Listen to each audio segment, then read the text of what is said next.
অবশেষে সরাসরি ভোটের ময়দানে ভোট প্রকৌশলী পিকে। বিজেপি সভাপতির গড়ে উপনির্বাচনে প্রার্থী হচ্ছেন প্রশান্ত কিশোর।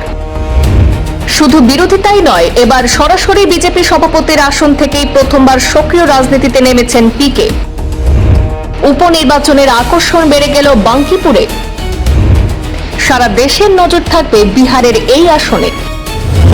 জল্পনাটা যে এভাবে সত্যি হয়ে যাবে তা অনেকেই ভাবেননি, কিন্তু বিহারে বাঙ্কিপুর বিধানসভা উপনির্বাচনে জনসুরজ পার্টির প্রার্থী ঘোষণায় তেমনটাই হলো।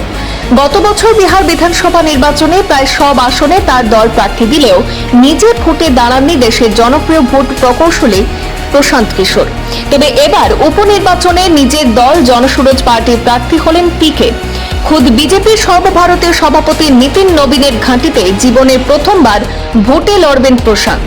দলের কর্মসমিতির বৈঠকের পর প্রশান্ত কিশোরের নাম আসন্ন বাঙ্কিপুর বিধানসভা উপনির্বাচনের প্রার্থী হিসেবে ঘোষণা করল জেএসপি।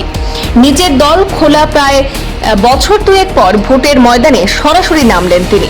প্রসঙ্গত, বিজেপির সর্বভারতীয় সভাপতি নীতিন নবীন রাজ্যসভায় সাংসদ নির্বাচিত হওয়ায় বাঙ্কিপুর বিধানসভা থেকে পদত্যাগ করেন।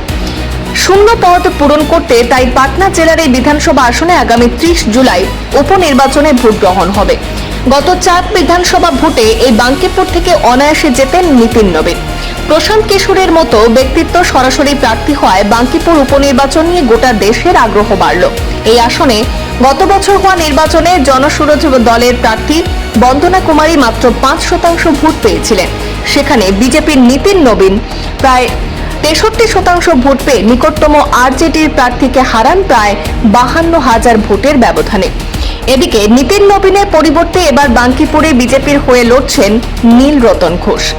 দীর্ঘদিন ধরে এই আসনকে নীতিনের সৌজন্যে বিজেপির গড় হিসাবে ধরা হয়। বিজেপির গড়ে সরাসরি প্রার্থী হয়ে পিকে বড় বার্তা দিলেন বলে মনে করা হচ্ছে, কারণ গত বছর বিধানসভা ভোটে ধরাশায়ী হওয়ার পর থেকে লালু তেজস্বীদের অবস্থা একেবারে খারাপ। বিহারে কংগ্রেসও কার্যত নিশ্চিহ্ন হয়ে গিয়েছে। এমন অবস্থায় রাজ্যের বিরোধী রাজনীতিতে একটা বড় শূন্যস্থান তৈরি হয়েছে। নীতিশ কুমার সরে দাঁড়ানোর পর বিজেপির সম্রাট চৌধুরী মুখ্যমন্ত্রী হওয়ার পর থেকে পিকে একের পর এক তোপ দেগে পছন্দের পাত্র হয়ে উঠছেন।